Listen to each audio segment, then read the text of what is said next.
Ya. Sudah masuk, Dok? Alhamdulillah. Oh ya. Baik, kita mulai ya. Bismillahirrahmanirrahim. Assalamualaikum warahmatullahi wabarakatuh. Alhamdulillah nahmaduhu wa nasta'inuhu wa nastaghfiruhu wa natubu ilaihi wa na'udzu billahi min syururi anfusina wa sayyiati a'malina. May yahdihillahu fahuwal muhtadi wa may yudlil falan tajida lahu waliyyan mursyida. Asyhadu an la ilaha illallah iqraran bihi wa tauhidan wa asyhadu anna Muhammadan abduhu wa rasuluh sallallahu alaihi wa ala alihi wa sahbihi wa man sara ala nahji ila yaumil qiyamah amma ba'du. Yang saya hormati Dr. Srianto, Dr. Yosi, Bapak Ibu donatur PSPM Pesantren Sore Pewaris Masjid yang Masya Allah berkenan menyimak acara kita pada malam hari ini, walaupun sebenarnya rencana awal hanya untuk para guru, tapi ternyata bisa meluas. Bahkan tadi dari Pati juga Dr. Muin berkenan untuk live acara pada kesempatan malam hari ini. Semoga acara yang kita laksanakan pada malam hari ini barokah. Tak lupa juga kepada semua koordinator. Ini sudah hadir semua belum ini? Ustadz Erwin, Hibayat, Mas Gundi, Kopeng, kemudian yang Dinggiriwoyo. Ya. Alhamdulillah, tadi saya lihat sudah beberapa sudah masuk. Kita bersyukur kepada Allah Subhanahu wa Ta'ala pada malam hari ini lewat acara daring kajian online, dan tadi sudah disampaikan oleh Dr. Srianto bahwa walaupun ini kajian tapi bisa sambil nyantai, mau sambil minum, mau sambil yang lainnya diperkenankan, dipersilahkan. Yang penting ilmunya masuk, dengan catatan ilmunya masuk. Tapi alhamdulillah, terlebih dahulu tak lupa kita panjatkan puji dan syukur kehadirat Allah Subhanahu wa Ta'ala yang pada sampai saat ini masih memberikan banyak kesempatan kepada kita, waktu, kesehatan, kedamaian, dan lain sebagainya. Bapak Ibu sekalian rahimani wa rahimakumullah. Acara ini kita selenggarakan mengambil tema tentang Islam rahmatan lil alamin. Sebenarnya tema ini terinspirasi atau kita ambil dari buku yang sudah diberikan Dr. Srianto kepada kami, yang itu rencananya mau kita gunakan untuk istilahnya ya semacam kurikulum lah, atau materi yang nanti kita akan sampaikan untuk PSPM kelas 2. Karena alhamdulillah insya Allah nanti PSPM ini programnya adalah kalau pada awalnya untuk setengah tahun, kemudian 1 tahun, kemudian nanti kita akan tingkatkan menjadi 3 tahun, dan insya Allah kita akan susun kurikulum dan materi yang mudah-mudahan ini bisa sebagai wujud andil kita untuk ikut berdakwah di jalan Allah Subhanahu wa Ta'ala. Dan semua donatur dan semua yang terlibat dalam program PSPM ini semoga mendapatkan amal jariah yang berguna, bermanfaat di dunia dan juga di akhirat. Bapak Ibu sekalian yang dirahmati Allah Subhanahu wa Ta'ala, ini materi tentang Islam rahmatan lil alamin. Itu materi yang sebenarnya tidak begitu asing di telinga kita semua. Ada kata Islam, ada kata rahmat, ada kata alamin. Yang kalau kita terjemahkan secara mudahnya, bahwa Islam itu agama yang menebarkan kasih sayang untuk semua. Tidak hanya orang beriman, tidak hanya orang-orang yang sudah menyambut dakwah, yaitu orang yang sudah masuk Islam, bahkan orang-orang yang belum beriman sekalipun, bahkan makhluk-makhluk Allah Subhanahu wa taala semua akan mendapatkan rahmatnya Islam ini. Perlu bukti nanti kita sampaikan karena biasanya Dr. Susanto senangnya kalau sambil cerita ya. Jadi kajian sambil cerita. Jadi ini sebenarnya kata rahmatul alamin ini ada dua mata yang bisa digunakan kalau dengan benar ya insya Allah barokah. Tapi kalau diselewengkan kata rahmatul alamin ini juga bahaya nanti. Tapi sekarang kita bahas dulu pemahaman yang benar bahwa Islam itu sebagai rahmatan lil alamin. Bapak Ibu sekalian rahimani wa rahimakumullah. Allah Subhanahu wa taala telah berfirman dalam surah Al-Anbiya ayat 107. Wa ma arsalnaka illa rahmatan lil alamin. Ya, wa ma arsalnaka illa rahmatan lil alamin. Dan kami tidaklah mengutus engkau wahai Nabi melainkan sebagai rahmat bagi semesta alam. Allah Subhanahu wa taala berfirman, "Laqad ja'akum rasulun min anfusikum azizun 'alaihi ma 'anittum harisun 'alaikum bil mu'minina raufur rahim." Sungguh telah datang seorang rasul dari jenis kalian. Sangat berat dirasakan oleh rasul tersebut apa yang dirasakan oleh kalian. Apa yang memberatkan kalian dirasakan berat juga oleh rasul tersebut. Sangat menginginkan kebaikan untuk kalian. Dan terhadap orang-orang yang beriman, Nabi SAW itu sangat belas kasih dan sayang. Baik, dari sini Bapak Ibu sekalian, kita akan mengetahui bahwasanya Allah Subhanahu wa taala mengutus Nabi sallallahu alaihi wasallam itu punya sifat rahmat. Allah Subhanahu wa taala dia punya sifat rahmat. Allah Subhanahu wa taala turunkan satu rahmat. Allah punya 100 rahmat. Satu Allah turunkan di muka bumi, dibagi kepada jin, kepada manusia, kepada binatang, kepada serangga-serangga, sampai binatang buas tidak akan mangsa anaknya sendiri. Kuda tidak akan menginjak kakinya dengan kakinya anaknya. Ini sebagai wujud kasih sayang yang Allah berikan satu saja. Yang 99 Allah simpan di akhirat. Apa sih sebenarnya makna rahmat itu? Yang dimaksud dengan rahmat sebagaimana yang disebutkan oleh sebagian ulama. Rahmat itu sesuatu yang engkau akan berikan kepada orang lain yang membuat dia senang. Yang membuat dia senang. Dan ra'fah itu sesuatu yang engkau ingin hindarkan orang lain itu dari keburukan. Jadi sifatnya Nabi Sallallahu Alaihi Wasallam, rahmat kasih sayang Nabi Sallallahu Alaihi Wasallam itu, beliau punya sifat dan karakter bahwa beliau sangat ingin memberikan kebaikan kepada umatnya. Dan beliau sangat tidak ingin keburukan menimpa umatnya. Bapak Ibu sekalian rahimani wa rahimakumullah wa azanillahu. Baik, kita buktikan nanti bahwa Islam itu sebagai agama rahmatan lil alamin. Coba dulu kita ingat sejarah dari Nabi Adam alaihi salatu wassalam. Bukankah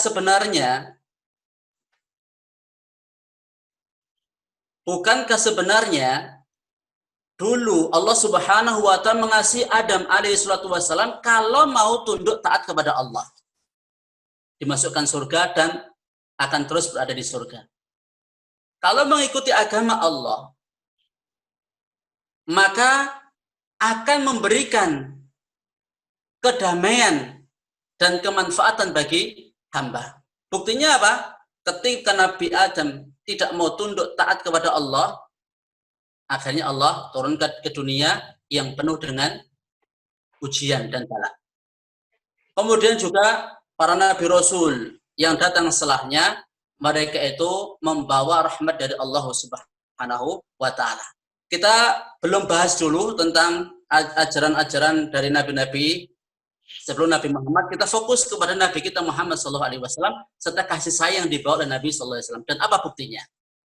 Nabi kita Muhammad SAW ya, menyampaikan dalam suatu hadis bahwa tidak ada datang seorang nabi pun, melainkan kewajiban nabi itu menjelaskan semua kebaikan yang dia ketahui kepada umatnya dan menjelaskan semua keburukan yang dia ketahui dan dia peringatkan kepada umatnya.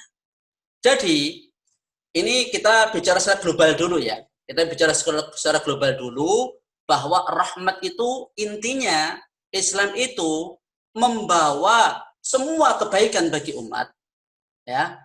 Dan ajaran Islam itu ingin meninggalkan atau ingin menjauhkan umat itu dari segala keburukan.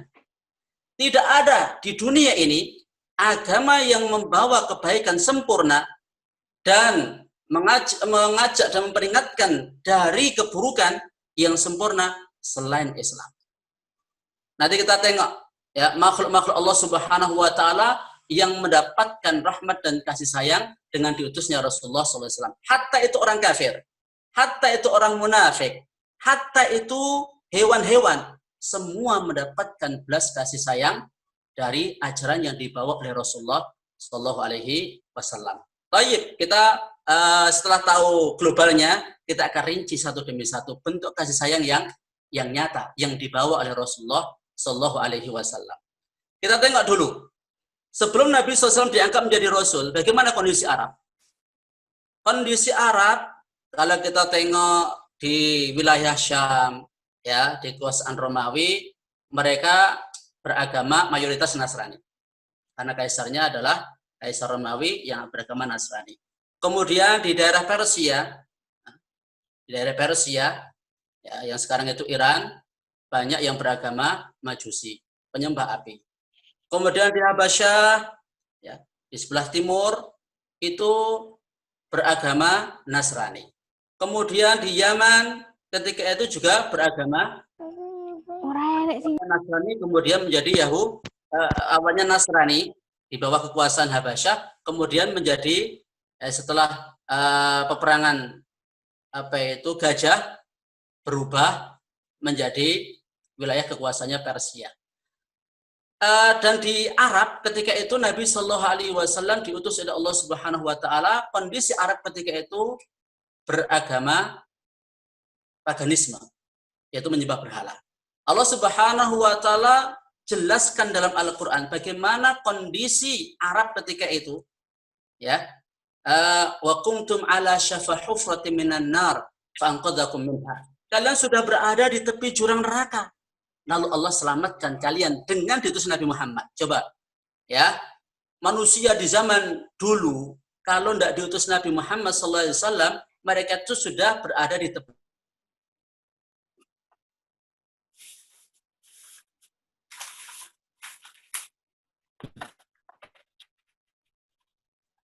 Sinyalnya hilang.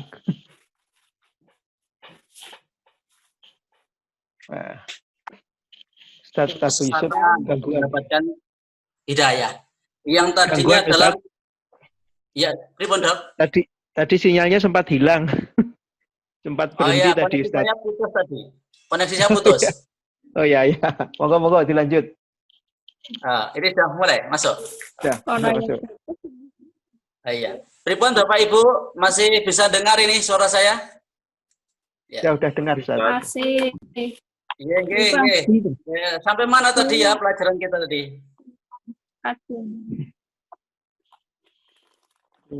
Yang dengarkan sampai mana tadi? Bukti bahwa dulu Nabi Shallallahu Alaihi Wasallam ketika diutus Allah Subhanahu Wa Taala berhasil menjadikan manusia, membawa manusia tadinya tersesat dapat hidayah, tadinya dalam kekufuran mendapatkan cahaya iman, tadinya dalam kebodohan kemudian mereka mendapatkan ilmu, tadinya dalam keterbelakangan kemudian Allah berikan kemajuan kepada mereka, tadinya mereka di derajat yang serendah-rendahnya kemudian Allah mengangkat derajat mereka. Nah, itu yang lain sekalian, bahwa ajaran Nabi Shallallahu Alaihi Wasallam ini rahmatan lil alamin, memberikan rahmat bagi semua alam, tidak hanya manusia, tapi juga hewan-hewan. Hewan-hewan pun juga mendapatkan kasih sayang dari ajaran Islam. Buktinya apa? Buktinya Nabi Shallallahu Alaihi Wasallam memerintahkan ketika membunuh dengan baik, menyembelih dengan baik pula. Bahkan Nabi Shallallahu Alaihi Wasallam melarang ketika ada sahabat yang menyembelih hewan sembelihan, kemudian ada hewan yang satunya melihat, ya, itu dilarang oleh Nabi SAW. Nabi menyampaikan bahwa apakah engkau akan menyembelih hewan itu 2 kali? Ini salah satu bentuk kasih sayang yang Nabi Shallallahu Alaihi Wasallam ajarkan kepada umat manusia, bahkan sampai kepada hewan sekalipun. Ketika membunuh dengan cara yang baik. Ketika menyembelih dengan cara yang baik pula. Contoh yang lain Bapak Ibu sekalian, bahwa agama Islam ini memberikan kasih sayang itu kepada orang tua. Ketika orang tua berusia lanjut, jangan katakan ya, atau cih, atau lain sebagainya. Tapi ucapan-ucapan yang baik.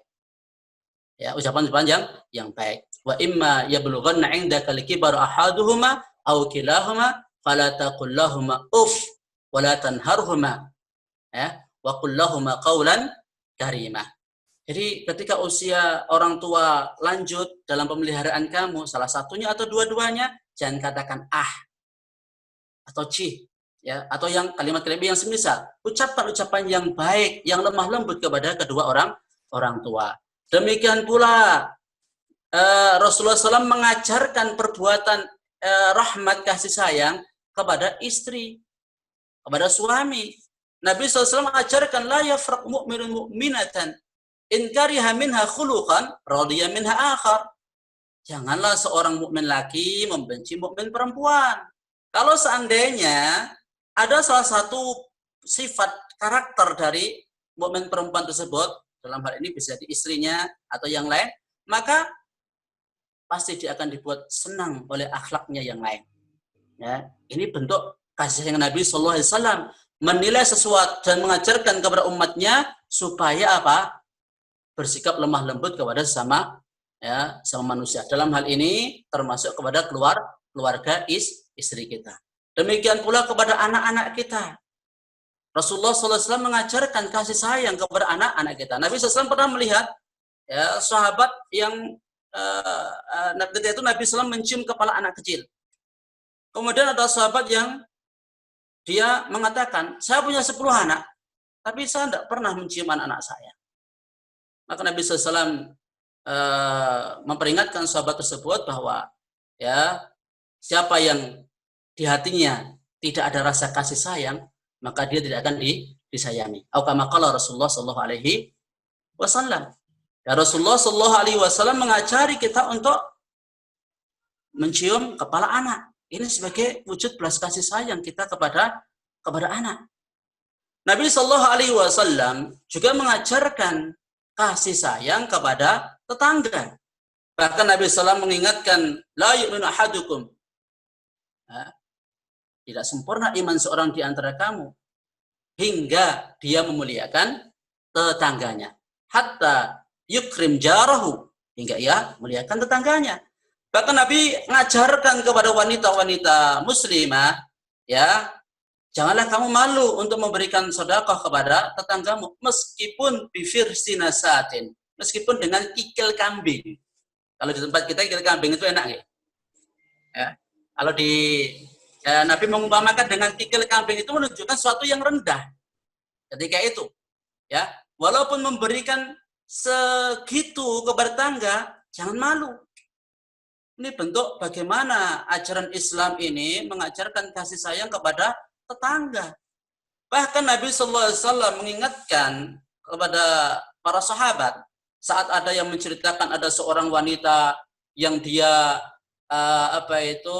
suka sholat malam, dia suka berpuasa, dia suka bersedekah, tapi dia berbuat buruk kepada tangganya. Nabi sallallahu alaihi wasallam sampaikan apa? Dia di neraka. Dia di neraka. Nabi sallallahu alaihi wasallam mengajarkan kasih sayang bahkan itu kepada para pemimpin sekalipun. Nabi SAW mendoakan bahwa barang siapa, ya Allah, di antara umat beliau, di antara orang yang diberi kepemimpinan mengelola urusan umat beliau, kemudian memberatkan, menyusahkan mereka, maka susahkan dia ya Allah. Dan siapa yang diberi kekuasaan, kewenangan untuk mengatur urusan umat beliau, kemudian mereka mudahkan, maka mudahkanlah ia ya Allah. Sama seperti itu perhatian Nabi SAW termasuk dalam urusan kepemimpinan. Nabi SAW juga termasuk mengajarkan berbuat ihsan itu bahkan kepada burung-burung kecil. Burung-burung kecil. Nabi Shallallahu Alaihi Wasallam menyampaikan yang kurang lebih secara maknanya bahwa ya Allah Subhanahu Wa Taala pada yaumil qiyamah akan menanyai hamba yang dia ya membunuh burung-burung kecil, ya burung-burung kecil ya, kecuali dengan haknya. Apa haknya itu ya Rasulullah? Haknya itu adalah apa? Ya disembelih, ya dimakan. Tapi kalau cuman misalnya diburu, ya dipenggal kepalanya atau cuman untuk latihan bidikan, itu nanti akan ditanya oleh Allah Subhanahu wa Ta'ala pada yaumil qiyamah. Perbuatan seperti itu perbuatan yang tidak dibenarkan oleh syariat. Ya. Ini masih ada waktu ya, insyaallah. Kemudian Bapak Ibu sekalian rahimakumullah, tadi kita sebutkan di antara bukti-bukti nyata ajaran Islam yang dibawa Nabi SAW itu membawa rahmatan, menunjukkan kepada umat manusia seluruhnya, karena semua umat manusia itu diwajibkan Islam. Ya, karena Rasulullah SAW itu diutus oleh Allah untuk jin dan manusia seluruhnya diperintahkan untuk masuk Islam. Sekarang kita tengok, ternyata orang-orang di luar Islam pun mereka itu mendapatkan rahmat dengan ajarannya Rasulullah SAW. Apa buktinya? Buktinya orang-orang kafir yang tidak mau beriman kepada Allah dan yaumil akhir, mereka itu tidak diazab oleh Allah Subhanahu wa Ta'ala sebagaimana umat-umat terdahulu. Ini sebagian penafsiran apa yang ditafsirkan oleh Ibnu Abbas ketika menafsirkan wa ma arsalnaka illa rahmatan lil alamin, bahwa rahmatnya Nabi SAW itu selain kepada orang beriman yang mau menerima dan beriman kepada Allah dan yaumil akhir, itu sekaligus rahmat bagi orang-orang yang tidak mau iman sama Allah, tidak mau iman sama yaumil akhir. Orang-orang kafir. Yaitu apa? Mereka tidak diazab oleh Allah seperti umat terdahulu, dibenamkan ke bumi seluruhnya, dihanyutkan, diberi banjir, kemudian dirubah wujud mereka menjadi binatang. Na'udzubillahi min dzalik. Itu tidak Allah berikan kepada umat yang mengingkari Nabi Shallallahu Alaihi Wasallam. Bahkan ketika dahulu ada orang-orang musyrik yang mereka meminta kepada Nabi Shallallahu Alaihi Wasallam untuk datangkan hujan batu dari langit, ya itu enggak didoakan oleh Rasulullah Shallallahu Alaihi Wasallam. Bahkan bukti yang nyata pada waktu Nabi SAW berdakwah di Taif, bukankah ketika itu Nabi Shallallahu Alaihi Wasallam beliau ditolak, Nabi Shallallahu Alaihi Wasallam diusir, dilempari dengan batu sampai kaki Nabi Shallallahu Alaihi Wasallam berdarah. Dan ketika Nabi SAW mendapatkan tawaran dari Allah Subhanahu wa Ta'ala lewat malaikat penjaga gunung, coba, apakah Nabi menyetujui tawaran malaikat tersebut? Kalau Nabi mau, mereka, orang-orang Taif itu akan ditimpakan kedua gunung kepada mereka. Coba. Nabi Shallallahu Alaihi Wasallam belas kasih sayang, bahkan termasuk kepada orang yang menentang beliau sekalipun. Itu ajarannya Rasul Shallallahu Alaihi Wasallam. Ya. Bahkan beliau berharap dari anak keturunan mereka ada orang-orang yang hanya beribadah kepada Allah. dan tidak menyekutukan Allah Subhanahu wa taala. Dan terbukti kalau seandainya dulu mereka sudah dibinasakan oleh Allah, Taif seperti sekarang ini. Ya. Bukti yang lainnya bahwa dalam sejarah Nabi Sallallahu Alaihi Wasallam itu hanya membunuh satu orang saja. Ini juga wallahu taala alam, barangkali juga kalau kita bawa kepada penafsiran rahmatan lil alamin bagi orang kafir, ini suatu bentuk kasih sayang kepada orang-orang kafir. Nabi sudah puluhan kali melakukan peperangan, tapi Nabi Sallallahu Alaihi Wasallam membunuh hanya satu orang saja. Siapa itu? Ubay bin Khalaf. Bukankah dalam hadis juga disampaikan orang yang paling berat siksaannya oleh Allah Subhanahu wa taala di antaranya orang yang membunuh Nabi atau yang dibunuh Nabi Sallallahu Alaihi Wasallam. Coba kalau Nabi, ya, bukankah apakah Nabi tidak mampu untuk membunuh banyak orang kafir dalam peperangan itu? Ya, insya Allah beliau sanggup mampu. Tapi wallahu taala alam, sebagai bentuk kasih sayangnya beliau kepada bahkan itu orang-orang kafir. Ya, jadi Bapak Ibu sekalian, orang-orang kafir pun mereka mendapatkan kasih sayang dengan agama Islam ini. Kalau tidak ada Islam, Bapak Ibu sekalian, dunia ini akan hancur ini. Ya, sebagaimana hancurnya umat-umat sebelum Nabi Muhammad SAW. Mereka dihancurkan, dibinasakan Allah Subhanahu Wa Taala karena tidak mau berislam, tidak mau beragama dengan benar sebagaimana yang diajarkan oleh para nabi dan rasul. Kemudian Islam ini juga sebagai rahmat bagi orang-orang munafik. Loh, kok demikian toh? Orang-orang munafik itu ternyata juga mendapatkan kasih sayang dalam Islam. Apa buktinya? Bukankah orang-orang munafik itu mereka menyembunyikan Islam, menyembunyikan kekufuran dalam hatinya dan menampakkan Islam? Maka secara agama mereka secara zahir dihukumi sebagai muslim. Ya, dalam urusan pernikahan, dalam urusan warisan dan lain sebagainya, mereka dimasukkan dalam kelompoknya orang-orang muslim, walaupun mereka sejatinya orang kafir. Dan di neraka berada di dasarnya neraka. Tapi, Masya Allah, Islam ini memberikan rahmat kepada mereka, meskipun mereka munafik. Dan Islam ini juga memberikan rahmat kepada orang-orang kafir yang mereka hidup di tengah-tengah kaum muslimin membayar jizyah, upeti. Keburukan mereka lebih ringan daripada orang kafir yang diperangi oleh kaum muslimin. Dan diharapkan mereka bisa hidup nyaman di negeri Islam. Mereka bisa mendengar, menikmati ajaran Islam, tertarik dengan Islam. Itu harapannya supaya nanti mereka diberi jaminan keamanan, yang bayar pajak, bayar jizyah, supaya mereka tertarik dengan Islam dan akhirnya mau masuk Islam. Tidak diperangi kalau mereka ya membayar jizyah. Ya, ini Masya Allah betapa rahmat dan kasih sayangnya ajaran Islam ini. Tidak ada Bapak Ibu sekalian di dunia ini jangan cari itu agama yang sesempurna agama Islam ini. Semua hal yang mendekatkan ke surga diajarkan oleh Nabi. Dan semua perkara yang akan mendekatkan ke neraka diperingatkan Nabi SAW. Bahkan burung-burung yang mengepakkan sayap di udara itu dijelaskan ilmunya oleh Nabi. Bahkan tata cara buang hajat sekalipun dijelaskan ilmunya oleh Nabi Sallallahu Alaihi Wasallam.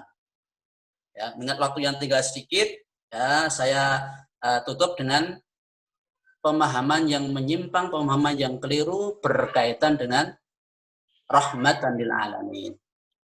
Ya, rahmatan lil alamin. Tadi saya ulangi lagi supaya gamblang jelas. Jadi Islam itu rahmatan lil alamin, ya. Itu menjelaskan semua atau mengajak kepada semua kebaikan dan melarang dari semua keburukan.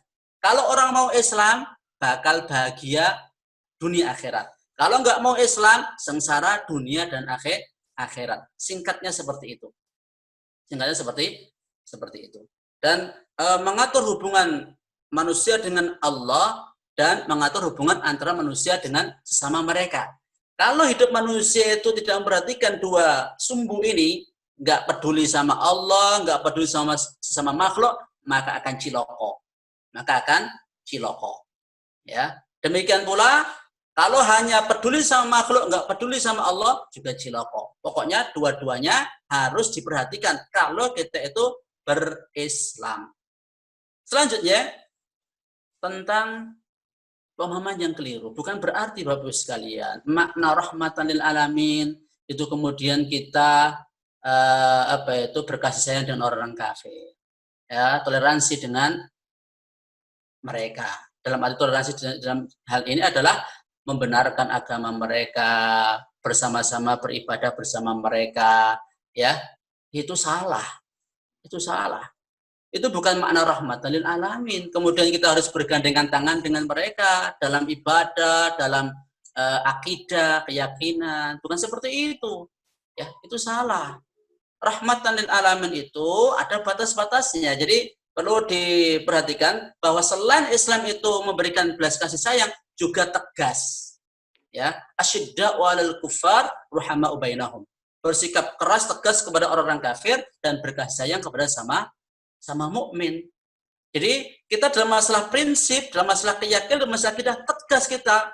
Lakum dinukum waliyadin. Bagimu agamamu, bagi agamaku. Tapi dalam urusan muamalah, mau jual beli kah, ya, bahkan dalam urusan bertetangga pun, mereka juga masih punya hak yang kita harus perhatikan, meskipun orang kafir. Ya, bahkan dalam peperangan sekalipun, mereka tidak langsung diperangi, tapi diajari dulu, didakwai masuk Islam, tidak mau bayar jizyah, mau tidak mau ya baru diperangi. Kemudian makna yang juga ini sering ditembakkan kepada kaum muslimin bahwa Islam itu radikal.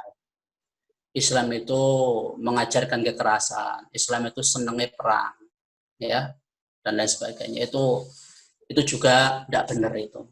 Jangan carilah sejarah, ya, bahwa perjalanan dakwah Nabi SAW itu, ya, perang itu alternatif akhir. Pertama itu dakwah dulu. Dan Nabi SAW ketika itu berperang itu karena memang dizalimi. Coba bayangkan Bapak Ibu sekalian. Nabi SAW keroyo-royo hijrah dari Mekah ke Madinah. Ya. Itu menyelamatkan akidah beliau. Kalau permusuhan yang ditabuh oleh orang-orang musyrikin itu berkaitan cuman dengan masalah pribadi dengan Nabi Muhammad, bukan masalah agama, mereka nggak akan nyari-nyari Nabi ke Madinah. Termasuk ketika hijrah ke Habasyah, di antara para sahabat, mereka nggak akan dicari sampai ke Habasyah. Tapi karena ini masalah keyakinan, masalah agama, ya, yang sebenarnya Islam sudah berusaha untuk menghindar. Tapi mereka yang terus menabuh peperangan dan sampai terjadi peperangan itu, kalau kita tengok sejarah, yang memulai adalah orang-orang kafir. Dan sepanjang zaman akan terus seperti itu Bapak Ibu sekalian. Bahwa ya Islam itu agama yang menebarkan kasih sayang, bahkan dalam peperangan sekalipun tidak lantas mengajak perang sebelum mereka didakwai dan juga ya mereka ditawari untuk bayar jizyah atau berperang. Dan kemudian sebagai kalimat penutup, sebagai kalimat akhir, bahwa Bapak Ibu sekalian, kita bersyukur kepada Allah Subhanahu wa taala sampai saat ini Allah masih mengaruniakan Islam kepada kita, dan tinggal kita ini gali ajaran Islam secara lebih komprehensif, ajaran Islam secara lebih menyeluruh, secara totalitas, supaya kita bisa mengamalkan udkhulu fis silmi kafah, masuklah ke dalam agama Islam secara totalitas, secara menyeluruh, tidak sebagian. Dan ya insya Allah kalau kita betul-betul menyelami Islam ini, tidak ada cacatnya, tidak ada celahnya, jenengan cari. Ya, saya beri tawaran atau tantangan, cari kelemahan Islam. Ya, cari kelemahan ajaran Islam ya, bukan orang Islam. Kalau orang Islam ya banyak ya lemahnya, banyak kekurangannya kalau orang Islam. Tapi kalau ajaran Islam itu ajaran yang sempurna.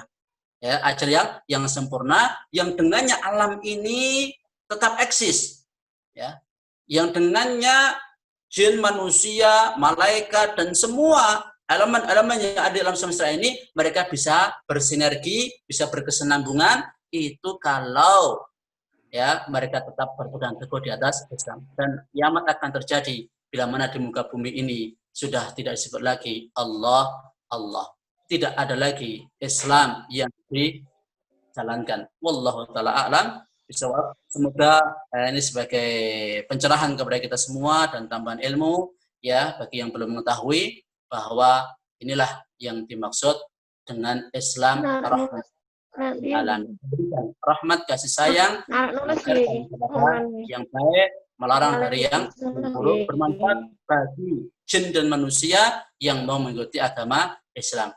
Dan yang tidak mengikuti pun juga mereka akan mendapatkan manfaat, keberkahan, rahmat dari Islam ini. Demikian, kurang lebihnya kami mohon maaf. Assalamualaikum warahmatullahi wabarakatuh. Waalaikumsalam warahmatullahi wabarakatuh. Oke, alhamdulillah kita sudah mendengar pemberian materi pada malam hari ini oleh Ustadz Abi Yusuf. Monggo Bapak Ibu Guru, para donatur kalau ada pertanyaan pada guru kita Ustadz Abi Yusuf, nanti kita akan ada tanya jawab. Monggo. Pertanyaan pertama, kondisi pra-Islam itu bagaimana Ustadz? Tentang hubungan manusia dengan manusia dulu. Sebelum Islam yang dibawa oleh Nabi Muhammad itu bagaimana bangsa Arab maupun bangsa Persia maupun bangsa Romawi perlakuannya terhadap orang tuanya bagaimana, terhadap anaknya bagaimana, terhadap tawanan perang bagaimana. Saya pernah dengar cerita itu, katanya dulu Umar bin Khattab itu mau membunuh anak perempuannya, itu mungkin. Itu apakah sahih kisah itu? Yang pertama itu. Pertanyaan yang kedua, kita kalau membaca di Sirah Nabawiyah maupun di ya mungkin di hadis ataupun di Al-Quran kan ada istilah budak ya. Itu pengertian budak itu pada saat itu bagaimana? Terus pada zaman ini itu apakah budak itu masih ada gitu loh. Terus bagaimana perlakuan kita ke budak itu? Itu saja Ustaz, 2 pertanyaan. Yeah. Terima kasih Dok. Ya, 2 pertanyaan yang ini kalau dijabarkan bisa panjang lebar ini. Tapi kita singkat saja. Untuk yang pertama, bagaimana kondisi umat manusia sebelum diutusnya Rasulullah SAW? Ngeri Dok. Ya, ngeri. Betapa enggak ngeri. Sekarang manusia yang sebenarnya mereka punya akal, dikurani akal oleh Allah Subhanahu wa taala. Terus kehidupan mereka itu tidak ada aturan, Dok. Ya, tidak ada aturan. Pokoknya sapa sing kuat, dhek sing kuwasa. Yang kuat memangsa yang lemah dan begitu. Kezaliman terjadi di mana-mana. Ya. Bahkan kondisi tragis itu menimpa, ini termasuk bagi kaum wanita, kita bersyukur dengan ajaran Islam ini mengangkat derajat martabat manusia. Nah, jangan terbawa oleh slogan barat yang emansipasi wanita dan sebagainya itu, ya. Justru dengan Islam ini mengangkat harkat martabat wanita. Dulu wanita itu tidak aji. Tidak aji. Bahkan ketika lahir anak perempuan, wajah mereka itu menghitam, marah, menahan malu, sampai dikubur hidup-hidup anak perempuan mereka. Dan perempuan itu, ya, di sana itu nikahnya banyak laki-laki. Namanya apa? Poliandri. Poliandri. Itu juga terjadi. Dan bahkan umat manusia di sebagian negara, itu kalau suaminya mati, perempuan itu harus juga mati walaupun dia hidup, juga harus ikut mati. Demikian pula hubungan bertetangga, hubungan bermasyarakat, meskipun secara zahir mereka itu bersatu, tahsabuhum jami'aw wa qulubuhum syatta. Ketoke mereka itu bersatu, tapi hati mereka bercerai-berai. Karena apa? Tauhid itu menyatukan manusia, termasuk menyatukan hati, menyatukan hubungan, menyatukan banyak hal. Dan kalau syirik itu mencerai-beraikan manusia. Ya, dimanapun, kapanpun, umat manusia tidak mau berpegang dengan Islam, pasti mereka hidupnya morat-marit, lebih buruk dari binatang. Nah, kalau binatang makan, minum, tidur, nafsu dan sebagainya itu wajar karena memang tidak punya akal. Ya, nah, karena memang seperti itu kondisinya. Nah ini manusia dong. Ya, ini manusia yang lebih mulia dari hewan, tapi kelakuannya mohon maaf, ya perilakunya itu lebih jelek daripada hewan. Kemudian kalau diceritakan mereka juga bercerai-berai, perang, ya terjadi di antara mereka. Ya, intinya wala taku minal musyrikin minal ladzina farraqu dinahum wa kanu syi'a kullu hizbin bima ladaihim farihun. Kalian jangan seperti orang-orang musyrik memecah belah agamanya bergolong-golongan, masing-masing golongan bangga dengan apa yang mereka miliki. Makanya dahulu kabilah-kabilah yang ada di Arab itu, mereka itu tidak punya pemimpin satu pemimpin, tapi mereka pimpinnya kabilah-kabilah gitu. Jadi kalau kabilah mengumumkan perang, ya perang. Nah, jadi beda dengan Persia, beda dengan Romawi. Nah, bangsa Arab ketika itu, ya nanti mudah-mudahan di pelajaran berikutnya kita akan ulas lebih jauh lagi insyaallah ta'ala. Ya, itu untuk yang pertama. Adapun masalah Umar apakah menguburi hidup anak perempuannya, saya juga pernah baca riwayat itu, tapi sahih tidaknya wallahu ta'ala alam. Ya. Terus berikutnya yang kedua berkaitan dengan budak. Ya, ada disertasi Milkul Yamin ya Dok ya. Kemarin ada dosen yang membuat apa ya tulisan tentang Milkul Yamin, itu kan namanya budak. Ya. Budak itu memang disebutkan di dalam Al-Quran ya, bahwa kedudukan budak itu, jadi kalau begini loh ceritanya, budak itu ketika ini sebenarnya sudah ada pra-Islam ya, sebelum diutus Nabi Muhammad SAW itu sudah ada budak ya, sudah ada budak, termasuk Zaid bin Haritsah itu dulu juga budaknya Rasulullah SAW, termasuk Salman Al-Farisi itu kan juga dulu dijual belikan. Dalam pencariannya kepada Islam itu kan jadikan budak. Intinya sebelum Islam itu ada, ini sudah ada masalah perbudakan. Nah, tentunya namanya tidak ada ajaran Islam, tidak ada aturan yang rahmat tadi, ya budak itu ya nasibnya ya ngeri lah. Nah, namanya budak itu lebih daripada diperlakukan seperti layaknya binatang. Tapi kemudian Islam datang, ini mengatur masalah perbudakan.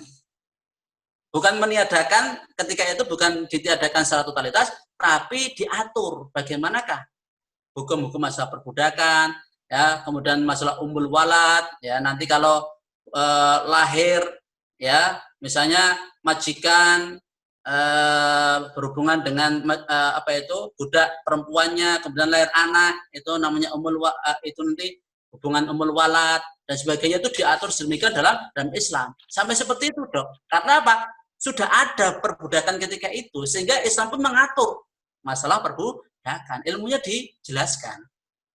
Ya, kita nggak jelaskan jauh tentang masalah perbudakan ini, hanya saja ketika dulu ya Islam disyariatkan perang ya, ada peperangan itu. Nah, musuh-musuh Islam ya, yang ketika mereka itu kalah, kemudian kemudian orang-orang perempuannya itu jadikan tawanan dan mereka jadikan budak ya. Dan itu nggak diingkari oleh mereka, karena apa? Itu kebiasaannya mereka gitu loh. Tapi kalau di zaman sekarang itu nggak seperti itu ya, sudah berbeda. Kalau misalnya perang dengan orang kafir kemudian wanitanya jadikan budak ya, seperti di Syria dan sebagainya, itu nggak tepat kalau dikatakan sebagai budak ya, karena ya, wallahu ta'ala alam, ya Islam telah memberikan hak-hak segala rupa, tapi wallahu ta'ala alam apakah nanti akan ada perbudakan lagi, itu Allah Subhanahu wa ta'ala yang tahu ya. Jadi mungkin itu yang bisa saya jelaskan, termasuk pembantu itu bukan budak ya. Karena ada yang menganggap pembantu ini budak ya halal dan sebagainya. Tidak boleh. Jadi itu hukum-hukum itu sendiri masalah perbudakan. Yang sekarang pokoknya setahu saya itu tidak ada perbudakan. Kalaupun ada yang mempraktikkan perbudakan ya mungkin itu di luar Islam itu barangkali. Wallahu taala. Oke. Ya, Ini ada pertanyaan dari Dr. Endra, spesialis penyakit dalam, tinggalnya di Wonogiri, donatur kita juga. Oke. Lama tidak muncul ini Dr. Endra ini. Oke. Ada ini Ustadz sebenarnya beliaunya. Oh, nggih. Ini saya bacakan nggih pertanyaannya. Rahmatnya diberikan 1% di dunia. 99% di akhirat. Apakah yang di neraka pun mendapatkan rahmat? Gitu. Pertanyaannya itu, Ustaz. Ya, Sambun. Inna lillahi mi'atu rahmah. Sesungguhnya Allah itu punya 100 rahmah. Ya, 1 dikirim ke bumi, ya, tis'ah wa tis'in di akhirat. 99 disimpan di akhirat. Lah apakah diberikan kepada orang-orang kafir yang masuk neraka? Itu Allah berikan kepada orang-orang beriman. Ya, 99 rahmatnya Allah itu diberikan kepada orang-orang beriman. Walaupun ya dalam Sahih Muslim di sana disebutkan nanti ketika malaikat sudah memberikan syafaat, para rasul sudah memberikan syafaat, orang-orang beriman sudah memberikan syafaat, yang tertinggal siapa? Allah. Nanti Allah Subhanahu wa taala akan mengambil dari neraka itu ya sejumlah manusia yang belum pernah berbuat kebaikan sama sekali. Allah ambil mereka dari neraka dan Allah masukkan ke surga. Itu kasih sayang yang Allah berikan kepada umat manusia. Karena Allah Subhanahu wa taala lebih menyayangi hamba-hambanya daripada kasih sayang ibu pada putra-putrinya. Coba jangan bayangkan Bapak Ibu sekalian.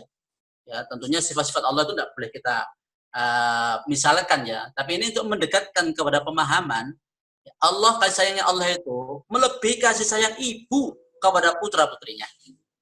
Orang tua kepada anak-anaknya. Apakah mungkin orang tua yang yang normal itu akan mencelakai anak? Apakah mungkin orang tua itu ya akan menjauhkan kebaikan dari anak? Pasti akan mendorong kepada kebaikan, mencegah dari keburukan.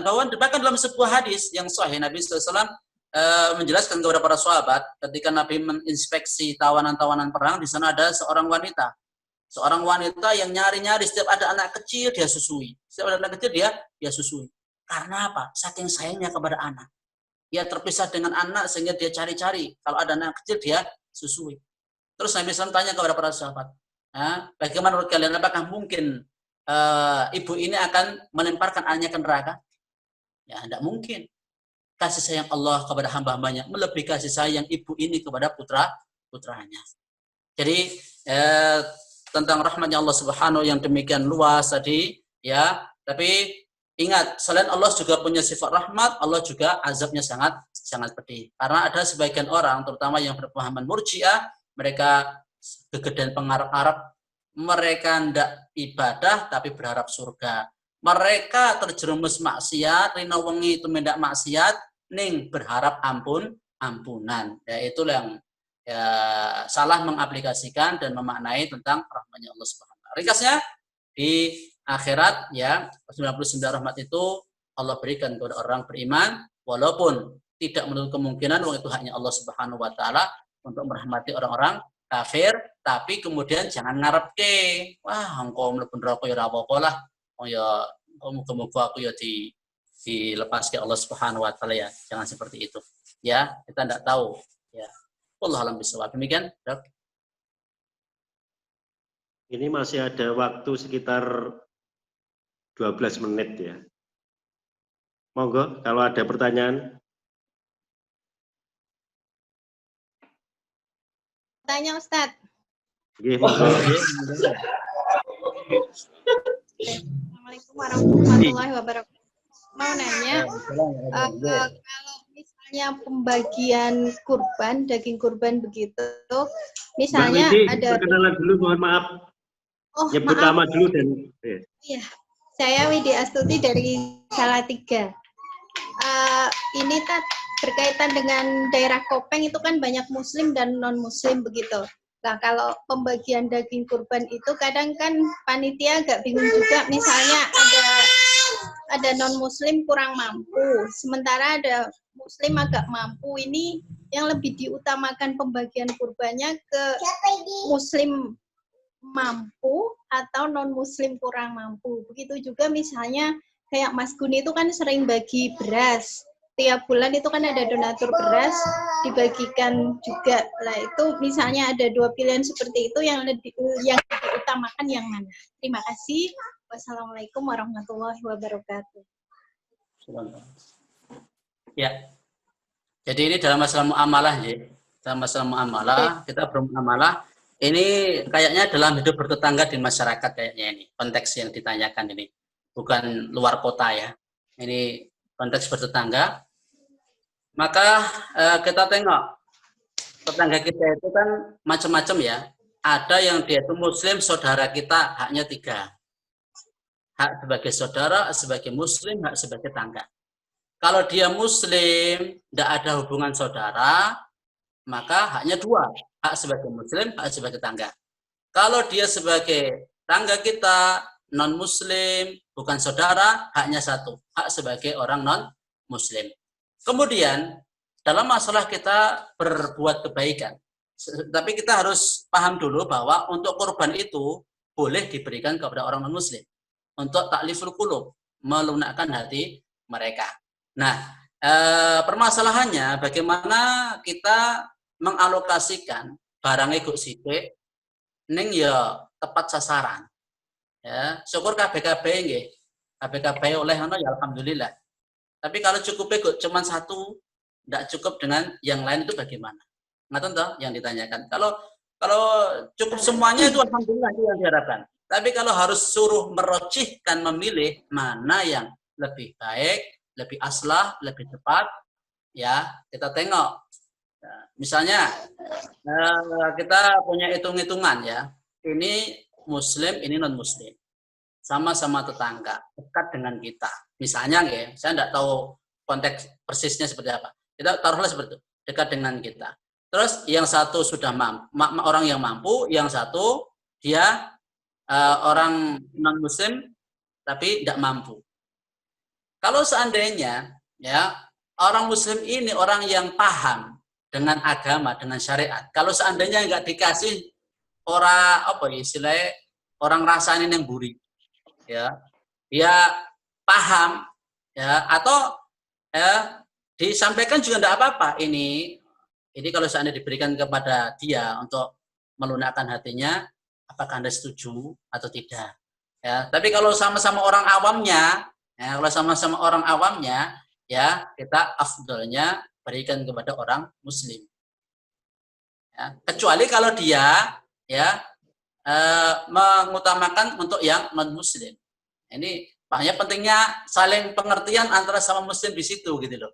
Ya, ini kita punya misi yang besar sama-sama untuk menyampaikan bahwa Islam itu rahmatan lil alamin dan bahwa Islam itu ya memberikan kebaikan untuk bahkan orang non muslim, bagi-bagi beras. Kalau misalnya pilihannya antara Mas Ikun dikasih atau enggak ya mendingan Mas Ikun nggak usah dikasih. Gitu loh. Kasihkan kepada orang non muslim. Kalau misalnya Mas Ikun, selalu paham ya Mas Ikun ya. Itu mungkin yang dimaksudkan ya karena contoh realnya juga saya belum jelas. Tapi kalau melihat konteks di lapangan sana seperti di Cundal, seperti di mana itu beberapa wilayah di Kopeng itu ya kayaknya perlu apa ya pandai-pandai lah dalam mengambil hati orang non muslim dan pandai-pandai dalam mendekati hati orang muslim sendiri. Jangan kok fokus pada orang non muslim tok wong Islamnya ditelantarke juga enggak tepat. Jadi proporsional. Wallahu a'lam. Sama jelas ya. Nggih, matur nuwun Tat. Nggih, sampun Tat, matur nuwun. Monggo sanese Bapak Ibu yang mau bertanya. Ya, sebelumnya Assalamualaikum warahmatullahi wabarakatuh. Perkenalan dulu sih. Assalamualaikum warahmatullahi wabarakatuh. Ya, kenalkan nama saya Ernil Mianti, asal dari Babakan Bayat nih Pak. Saya memegang BSDM Az-Zahra yang baru bergabung pada tahun ini. Yang mau saya tanyakan adalah bagaimana cara mendoakan orang non-muslim. Orang non-muslim itu misal sakit, terus kita disuruh mendoakan. Apa yang harus kita doakan? Itu saja pertanyaan dari saya. Wassalamualaikum warahmatullahi wabarakatuh. Assalamualaikum. Waalaikumsalam warahmatullahi wabarakatuh. Iya, jadi hak sesama muslim itu Nabi sebutkan diantaranya 5. Hakul muslim alal muslim, ya, 6 ya. Hakul muslim alal muslim sit. Hak muslim satu dengan muslim yang itu ada 6. Satu diantaranya wa idza marida fa'udhu. Kalau dia sakit, tengoklah dia. Dan berkaitan dengan tata cara menengok dan menjenguk orang-orang muslim itu mungkin sudah jelas ya tentang adab-adabnya, tata caranya, termasuk diantaranya mendoakan. Misalnya adhibil ba'as rabban nas washfi anta syafi la shifa illa shifa'uk shifa'an la yughadiru saqaman atau tahurun insyaallah ya, dan lain sebagainya. Itu kalau sesama muslim. Apakah untuk orang-orang non-muslim ya, apakah juga didoakan seperti itu? Ya, didoakan seperti itu. Wallahu taala a'lam bisawab ya. Kalau konteks mendoakan orang matinya, kalau orang mati dia orang non-muslim mati ya kita nggak boleh mendoakan rahmat untuk mereka. Ya, atau ampunan untuk mereka karena mereka masuk neraka, dipastikan masuk neraka. Nah, ini kalau dia dalam keadaan sakit, Nabi SAW sendiri memberikan contoh. Ketika orang Yahudi, anak orang Yahudi itu sakit, Nabi SAW menjenguk, menengok anak orang Yahudi tersebut. Berarti apa? Kalau ada orang non-muslim sakit, tidak ada larangan untuk menengok itu, tidak ada. Ya, bahkan dicontohkan Nabi SAW. Inilah salah satu rahmatnya Nabi SAW. Ketika itu Nabi SAW mengajak, nah ini bedanya kalau kita nengok dengan Nabi nengok. Kalau kita nengok kan ya mungkin hanya sekedar basa-basi atau mungkin sekedar hanya untuk memenuhi hak tetangga saja. Tapi kalau Nabi SAW nengok pun berdakwah Nabi. Nabi SAW perintahkan anak itu untuk mengucapkan la ilaha illallah. Mengucapkan la ilaha illallah. Ngajak untuk masuk Islam. Berani enggak? Berani enggak itu? Pertanyaannya, kita sebagai orang muslim berani nggak mengajak orang non-muslim untuk masuk Islam? Ini kalau yang di MCKS mungkin berani ini. Tapi insya Allah yang lain juga berani. La ilaha illallah. Kemudian anak itu melirik bapaknya. Ya, ati Abul Qasim, taati Abul Qasim yaitu Muhammad SAW. Kemudian dia mengucapkan la ilaha illallah Muhammad Rasulullah. Maka Nabi bersyukur kepada Allah SWT. Beliau SAW telah menyelamatkan anak itu di akhir-akhir ajalnya, menjelang ajalnya dari api neraka. Ya bentuknya seperti itu. Kalau bisa. Ya, syukur-syukur cek mantun nggih, cek mungkin mlebet Islam nggih. Atau strategi mungkin jenengan lebih tahu kondisinya daripada saya. Jelas ya?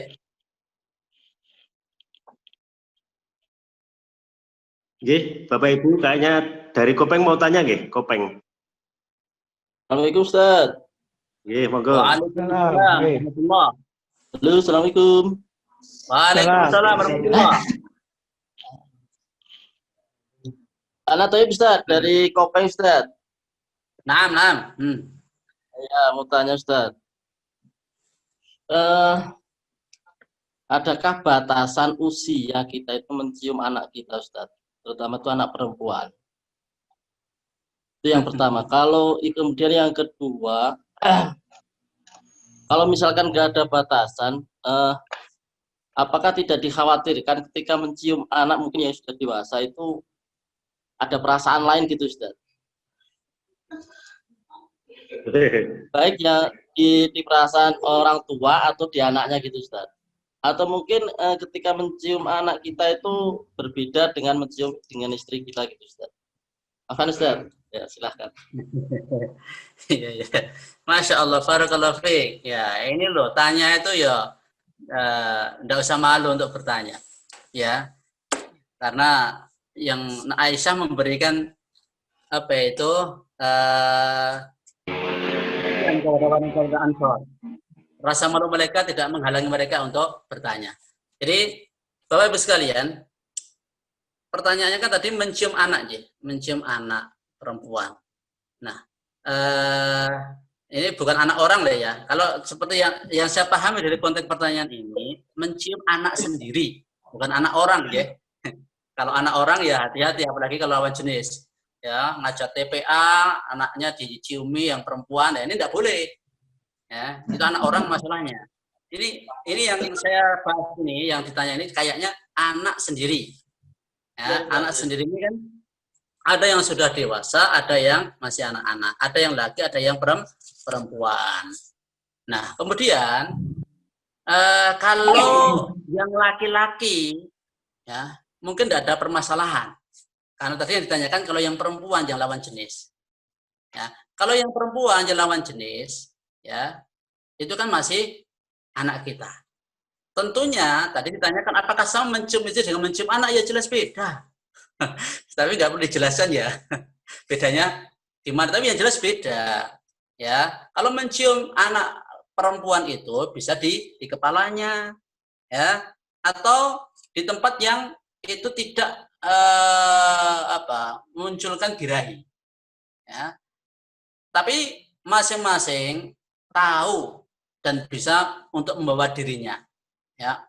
Wong Nabi SAW sendiri dalam masalah mencium aja fatwanya beda kok. Ya, maka kalau saya bicara sama jenengan atau sama yang lain itu mungkin juga akan beda jawabannya. Tergantung orangnya juga. Pernah ada orang tua tanya kepada Nabi SAW, apakah sewaktu kita itu puasa boleh mencium istri? Nabi mengatakan boleh. Boleh. Terus dia berlalu. Ada pemuda pertanyaannya sama dengan orang tua tadi. Apakah kalau kita puasa boleh mencium istri? Tidak boleh. Loh, tadi yang pertama tanya diperbolehkan, kok yang kedua ini tidak diperbolehkan? Karena umumnya orang yang sudah tua itu bisa mengendalikan nafsu. Tapi kalau yang muda, tidak. Ya, makanya kalau jenengan yang sepuh-sepuh misalnya mencium anak, walaupun itu sudah dewasa, tidak ada birahi, tidak ada apa-apa, ya mungkin tidak apa-apa. Tapi kalau yang masih muda, kayak umurnya apalagi anak tiri ya, apalagi anak tiri dan lain sebagainya, yaitu ya kita yang lebih tahu, keadaannya. Nah, jadi secara umum mencium anak itu hukumnya boleh. Hanya saja nggon panggon, kapan ya kita menjaga diri, kapan kita melakukan, ya itu masing-masing tahu situasi dan kondisinya. Itu secara global saja jawabannya. Wallahu a'lam bishawab. Monggo Bu Khalif kalau mau tanya. Assalamualaikum warahmatullahi wabarakatuh. Saya Khalifah dari Bawen. Mau tanya, Tat, asik sekali menyimak dari tadi. Baru pulang dari Ponorogo. Islam rahmatan lil alamin. Mau tanya tadi tentang itu ya, Tat ya. Yang saya tanyakan, rahmatan lil alamin itu misi atau teori, Ustaz? Kalau memang misi, itu misinya Nabi Muhammad atau misi dari Islam itu sendiri, Ustaz? Mohon penjelasannya. Terima kasih. Assalamualaikum warahmatullahi wabarakatuh. Assalamualaikum. Ya. Jadi Ibu Khalif ya, yang dirahmati Allah Subhanahu wa taala. Antara itu misi dengan itu teori. Pertanyakan itu toh. Apakah Islam rahmatan lil alamin itu misi atau itu teori?